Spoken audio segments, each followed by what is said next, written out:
कांग्रेस प्रदेशाध्यक्ष प्रतिभा सिंह का भाजपा पर हमला, बोली भाजपा विकास कार्यों में तरह तरह से रुकावटें लगाने का कर रही काम। कंगना रनौत की चुनाव लड़ने की इच्छा पर भी दी प्रतिक्रिया। शहीद बलबीर चंद को राजकीय सम्मान के साथ दी गई अंतिम विदाई। छत्तीसगढ़ में हैंड ग्रेनेड फटने से हुए शहीद, शव घर पहुंचते ही माहौल हुआ गमगीन। शहीद को बेटे ने दी मुखाग्नि। अंतर्राष्ट्रीय लवी मेले से पूर्व आयोजित किया जाने वाला अश्व मेला घुड़दौड़ प्रतियोगिता के साथ हुआ संपन्न। 400 और 800 मीटर घुड़दौड़ में सराहन के सतीश रहे प्रथम, विधायक ने किया पुरस्कृत। और रन फॉर आयुर्वेद में दौड़े 200 लोग, बताया आयुर्वेद का महत्व। 3rd बटालियन पंडोह के कमांडेंट ने दिखाई दौड़ को हरी झंडी, कहा आयुर्वेद को बढ़ावा देने की है जरूरत। नमस्कार, आप देख रहे हैं HP 24x7, मैं हूं जनीशा। प्रदेश कांग्रेस कार्यालय राजभवन में हिमाचल कांग्रेस की प्रदेश अध्यक्ष प्रतिभा सिंह ने कांग्रेस कार्यकर्ताओं से मुलाकात की। प्रतिभा सिंह ने मुख्यमंत्री सुखविंदर सिंह सुक्खू का आभार व्यक्त करते हुए कहा कि मुख्यमंत्री ने आपदा के समय में बेहतरीन काम किया और मुख्यमंत्री के काम से लोग भी संतुष्ट हैं। इस दौरान प्रतिभा सिंह ने भाजपा पर भी जमकर हमला बोला। कांग्रेस प्रदेश अध्यक्ष प्रतिभा सिंह ने भाजपा पर आरोप लगाते हुए कहा कि भाजपा केवल तरह तरह से विकास कार्यों में रुकावट पैदा करने के काम कर रही है। प्रतिभा सिंह ने कहा कि सरकार अपनी गारंटी को पूरा करने में लगी हुई है, लेकिन इस दौरान आपदा ने प्रदेश को बुरी तरह से प्रभावित किया। वहीं प्रदेश सरकार को उम्मीद थी कि केंद्र सरकार संकट की इस घड़ी में हिमाचल की मदद करेगी, जबकि प्रधानमंत्री खुद हिमाचल को अपना दूसरा घर बताते हैं। लेकिन लंबे समय बीतने के बाद भी केंद्र ने कोई मदद नहीं की, जिसके बाद सीएम सुक्खू ने 4,500 करोड़ का आर्थिक पैकेज अपने दम पर रिलीज किया, जिसके चलते गारंटी को देने में थोड़ी देरी हो रही है, लेकिन सरकार अपनी सभी वायदों को निभाएगी। और हमें पूरा विश्वास था कि प्रधानमंत्री जी जहां हिमाचल प्रदेश को अपना दूसरा घर बताते हैं, तो उन्होंने इसमें कोई पहल नहीं की, हमको आर्थिक पैकेज देने की बात नहीं की। जो नुकसान हिमाचल प्रदेश में हुआ है वो इतना बड़ा था, 12,000 करोड़ का हमने अनुमान लगाया था, तो उसके लिए हमें केंद्र से एक पैसा भी नहीं मिला। मैं आपको बताना चाहती हूँ कि मैं स्वयं भी, मैंने सभी सांसदों को चिट्ठी लिखी, सबसे आग्रह किया कि हम सब इकट्ठे होकर माननीय प्रधानमंत्री जी से मिलते हैं, उनसे बात करते हैं और उनको बताएंगे कि हिमाचल प्रदेश में इतना नुकसान हुआ है, तो आप या तो इसको आपदा स्टेट घोषित करें या आप जल्दी से जल्दी ये धनराशि हमें उपलब्ध कराएं ताकि हम लोगों को राहत दे सके। बहुत समय बीत गया, प्रधानमंत्री जी ने इसका संज्ञान नहीं लिया।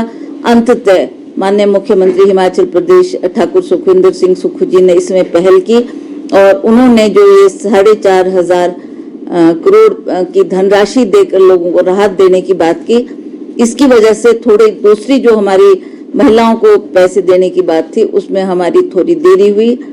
वहीं कंगना रनौत के चुनाव लड़ने की इच्छा जताई तो मंडी से कंगना के चुनाव लड़ने को लेकर चर्चाओं का बाजार भी गर्म हो गया। इसको लेकर प्रदेश अध्यक्ष प्रतिभा ने कहा कि अगर वो खुद को सक्षम मानती है तो चुनाव लड़ सकती है।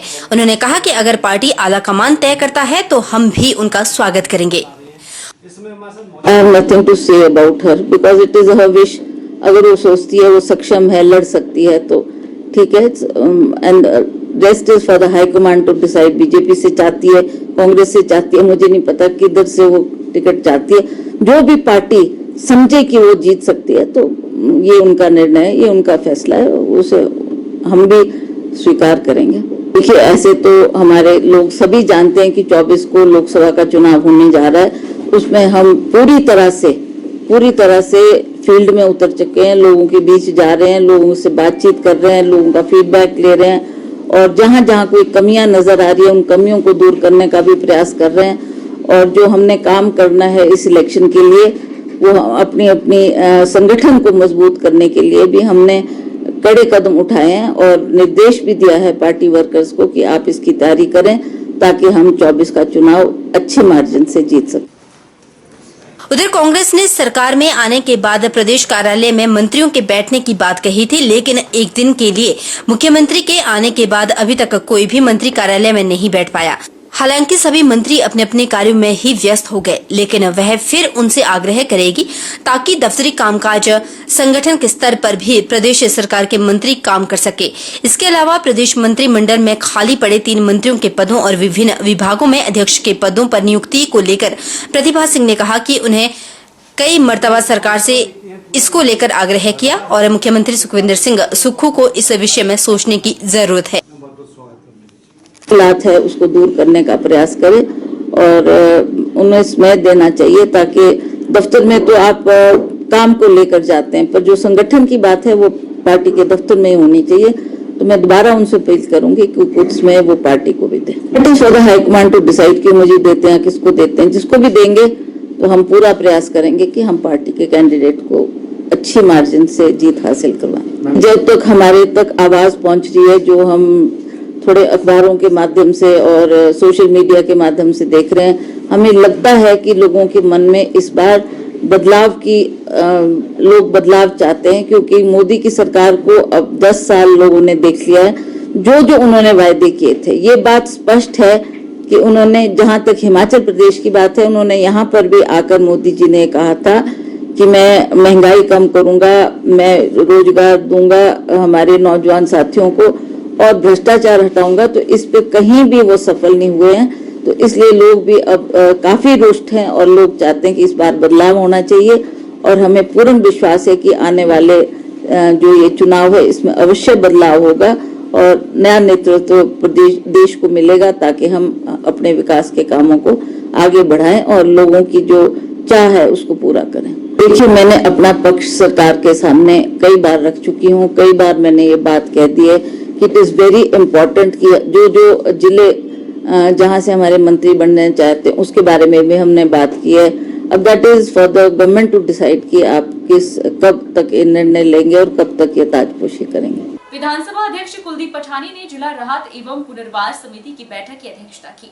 उन्होंने कहा कि प्राकृतिक आपदाओं के चलते जिला में सड़कों, विद्युत एवं जलापूर्ति योजनाओं की बहाली को लेकर राज्य आपदा राहत फंड के तहत विभिन्न विभागों को 34 करोड़ 57 लाख की धनराशि जारी कर दी गई है।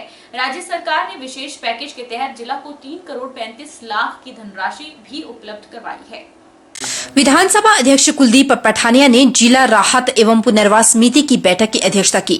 विधानसभा अध्यक्ष ने कहा कि लोगों के घरों को हुए नुकसान की भरपाई को लेकर प्रधानमंत्री आवास योजना के तहत प्रथम चरण में 219 आवास मामलों को स्वीकृति प्रदान की गई। इसके तहत द्वितीय चरण में 290 आवास मामलों को प्रदेश सरकार द्वारा जल्द स्वीकृति प्रदान की जाएगी।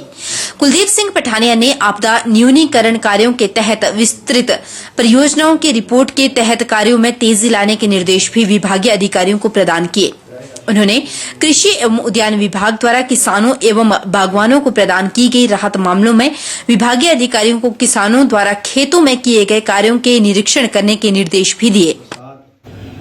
हमारे पास SDRF, NDRF के जो फंड्स हैं वो 34.5 करोड़ जो है वो मिल चुके हैं जिला प्रशासन को, और स्पेशल पैकेज के 12 करोड़ में से 3.5 करोड़ यहाँ मिल चुके हैं। और इसके अलावा प्रधानमंत्री आवास योजना के तहत 219 घरों की स्वीकृति हुई है और 290 और घर जो है उसमें शामिल करने की निवेदन जो है यहाँ से PMLA में प्रधानमंत्री आवास योजना में हुआ है। उसके अतिरिक्त जो हिमाचल प्रदेश का जो आर्थिक पैकेज है, जिसके माध्यम से जो पूरा गिरा हुआ मकान है उसकी राहत राशि 7 लाख है और उसमें 1,50,000 की राशि PMLA की, और उसके अलावा बची हुई राशि जो है प्रदेश सरकार अपने खजाने से उस इफेक्टेड व्यक्ति को जो है दे रही है।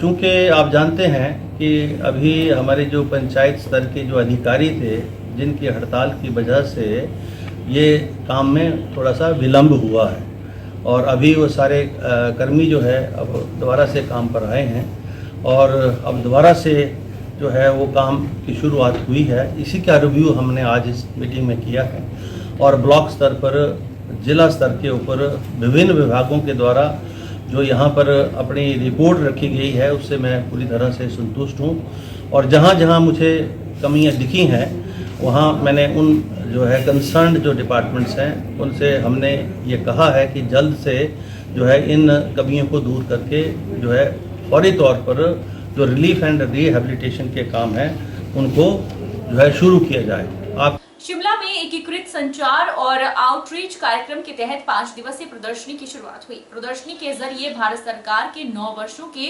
विकास कार्य को जनता तक पहुंचाने की कोशिश की जा रही है। प्रदर्शनी में आगामी 5 दिनों तक मोदी सरकार की योजनाओं की जानकारी जनता को दी जाएगी। सीबीसी के क्षेत्रीय प्रचार अधिकारी प्रकाश पंत ने बताया कि पिछले 9 सालों में केंद्र की सरकार की जन कल्याणकारी नीतियों और सेवाओं को इस प्रदर्शनी के जरिए लोगों तक पहुंचाने का कार्य किया जा रहा है। उन्होंने कहा कि पिछले 9 सालों में केंद्र सरकार की गरीब और वंचित वर्ग के लिए बनाई गई नीतियों के बारे में लोगों को जानकारी दी गई। केंद्र सरकार की किसानों को दी जाने वाली किसान सम्मान निधि और युवाओं के लिए चलाए गए विभिन्न नीतियों जैसे कार्यक्रमों को इस प्रदर्शनी में प्रदर्शित किया जा रहा है ताकि लोग इन कार्यक्रमों के बारे में जान सके और आने वाले समय में इन योजनाओं का लाभ भी उठा सके। जो भारत में तरक्की हुई है, केंद्र सरकार ने जो कल्याणकारी योजनाएं हमारे देशवासियों के लिए लागू की हैं, लगाई हैं, उसकी पूरी झलक हमने दिखाने की कोशिश की है। हालांकि काम जो सरकार की योजनाएं हैं, जो सरकार के प्रोजेक्ट्स हैं, उसमें इतना कुछ हुआ है कि हम एक इस जगह पे पूरी उसको सीमित नहीं कर सकते थे, फिर भी हमने एक झलक दिखाने की कोशिश की है। जैसे गरीब कल्याण, जो हमारे देश के जो थोड़े से वंचित वर्ग हैं उनको जिस तरह से पूरे कोविड से लेके आज तक जो मुफ्त अनाज दिया जा रहा है, किसानों के लिए जो सम्मान निधि दी जा रही है, उसके पूरे आंकड़े दिए। युवाओं के लिए, मिडिल क्लासेस के लिए जो भारत सरकार ने जो योजनाएं बनाई हैं और जिस तरह से उनका पूरा कल्याण हो रहा है, और खाली अचीवमेंट्स ही नहीं है, उसके साथ साथ हम ये भी जानकारी देने की कोशिश कर रहे हैं कि यहाँ पर किस तरह से युवा, किसान, जो विभिन्न वर्ग हैं, वो इन योजनाओं का आगे भी लाभ उठा सकते हैं।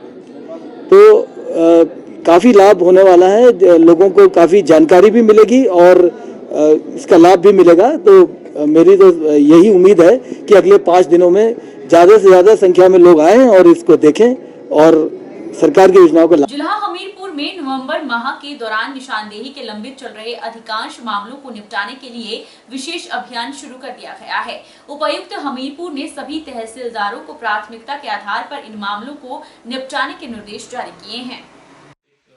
पिछले दिनों जिला के राजस्व अधिकारी की बैठक में जिलाधीश हेमराज बैरवा ने निशानदेही के लंबित मामलों पर कड़ा संज्ञान लेते हुए निर्देश दिए थे कि इन मामलों को जल्द से जल्द निपटाया जाए। जिला में विभिन्न तहसीलों में निशानदेही के कुल 2729 मामले लंबित हैं, जिनमें से हमीरपुर तहसील में 971, भोरंज में 411, सुजानपुर में 353, नादौन में 251, बड़सर में 402, ढटवाल में 124, बमसन में 66 और गल्लोड़ में 161 मामले लंबित पड़े हैं। इनमें से 7 से 8% मामले ऐसे हैं जो कि 1 वर्ष से अधिक समय लंबित पड़े हुए हैं। जिला राजस्व विभाग के अनुसार नवंबर माह में फसलें काटी जा चुकी है, इसलिए इस माह को निशानदेही के लिए सामान्य रूप से उपयुक्त माना गया है, इसलिए इस माह में विशेष अभियान शुरू किया गया। उपायुक्त हमीरपुर हेमराज बैरवा ने बताया कि जिला में राजस्व कर्मचारियों को निशानदेही से जुड़े लंबित मामलों को निपटाने को कहा गया है। उन्होंने कहा कि सभी तहसीलों में नियमों के आधार पर निशानदेही का कार्य संपूर्ण करवाएं। जिस भूमि की एक बार निशानदेही हो जाती है उसे बार बार निशानदेही नहीं दी जाती और अगर किसी को मंजूर नहीं है तो इस पर अपील की जा सकती है। उन्होंने विभागीय अधिकारियों को भी निर्देश दिए हैं कि बिना किसी पक्षपात के ही निशानदेही का काम संपन्न करवाएं। तो इसमें ध्यान देने वाली बात यह है कि सभी अधिकारियों को ये कहा गया है कि नियम जो डिमार्केशन का चैप्टर नंबर 10 है लैंड रिकॉर्ड मैनुअल का, उसके हिसाब से निशानदेही करें। और उसमें बड़ा साफ लिखा है कि एक बार सेटिस्फैक्टरी निशानदेही के बाद निशानदेही दोबारा नहीं होती, उसका अपील होता है। और अपील में अगर अपीलेट अथॉरिटी को लगता है कि इसकी निशानदेही दोबारा होनी चाहिए तभी निशानदेही दोबारा होती है, अन्यथा नहीं होती है। तो इस चीज को ध्यान में रखते हुए इनको हिदायत दी गई है कि निशानदेही करें, नियमानुसार करें। जो कागज रेवेन्यू मैप जिस तरीके की कह रहा है उस तरीके की निशानदेही मौके पर करें, किसी भी तरीके का पक्षपात किए बिना। तो मैं समझता हूँ कि हम हमारे क्षेत्र में जो आपसी जो जमीनी विवाद हैं उनको घटाने में कामयाब होंगे। इनफैक्ट आप दीपावली पर्व को लेकर फायर ब्रिगेड विभाग ने सुरक्षा इंतजामों को लेकर अपनी तैयारी शुरू कर दी है।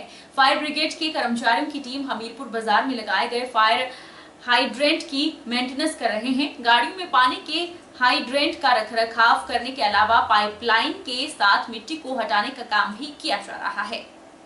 दिवाली के मौके पर इन दिनों बाजारों में खूब भीड़ है। दुकानों में सुरक्षा के इंतजामों की जांच भी की जा रही है ताकि किसी भी घटना के समय उस समय रहते निपटा जा सके। दुकानदारों को भी इसे लेकर खास तौर पर जागरूक किया जा रहा है, जिसमें दिवाली की साजो सजावट का सामान बेचने वाले दुकानदारों को खास तौर पर जागरूक किया जा रहा है। फायर अधिकारी हमीरपुर राजेंद्र कुमार ने बताया कि दिवाली को लेकर विभाग की ओर से शहर में फायर ब्रिगेड की गाड़ी पर निकलने के रूट की चेकिंग की जा रही है। साथ ही पानी का इंतजाम कैसा है इसे चेक किया गया। उन्होंने कहा कि फायर ब्रिगेड की गाड़ियों को त्योहार सीजन में हर दिन बाजार में लाकर उसका ट्रायल सुनिश्चित किया जाएगा ताकि आपदा की स्थिति में घटनास्थल पर गाड़ी को पहुंचाया जा सके। साथ ही कई फायर हाइड्रेंट में कुछ कमियां पाई गई थी जिन्हें भी आज ठीक किया जा रहा है। पहली तो बात है कि दिवाली के उपलक्ष्य में ऐसे महोदय के मीटिंग थी, तो मीटिंग के साथ साथ हमारे जो आदेश भी हुए हैं कि दिवाली उपलक्ष्य में बाजार में अग्निशमन वाहन आसानी से आ जा सके, उसके बारे में भी थोड़ा सा चेक करना था। साथ ही साथ हाइड्रेंटों को भी था हमारा कि जो एक पंथ दो काज हो जाए तो ठीक है, तो गाड़ी की रनिंग भी हो जाएगी बाजार में, और साथ साथ हाइड्रेंटों को भी चेक कर रहे हैं। जो पिछले काल भी चेक किए गए थे तो उसमें कुछ कमियाँ पाई गई थी, तो उनका रिव्यू कर रहे हैं कि क्या कोई और कमी है में कि नहीं है। तो ग्रीसिंग वगैरह नहीं हुई थी, उसमें ऑयलिंग वगैरह नहीं थी। जो मूविंग पार्ट्स हैं वो हमारे टाइट हैं, तो उनके लिए जो है वो रिपेयर किया जा रहा है। कुछ स्पेयर पार्ट्स हैं जैसे बासर वगैरह है, इसमें बासर नहीं हुई तो उसमें बासर वगैरह भी डाल के उसको करने में करें।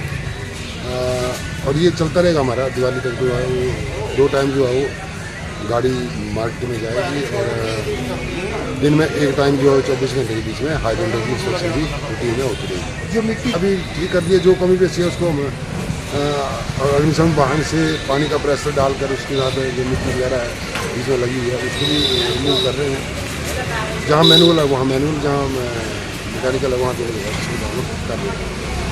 रुकेंगे एक छोटे से ब्रेक के लिए।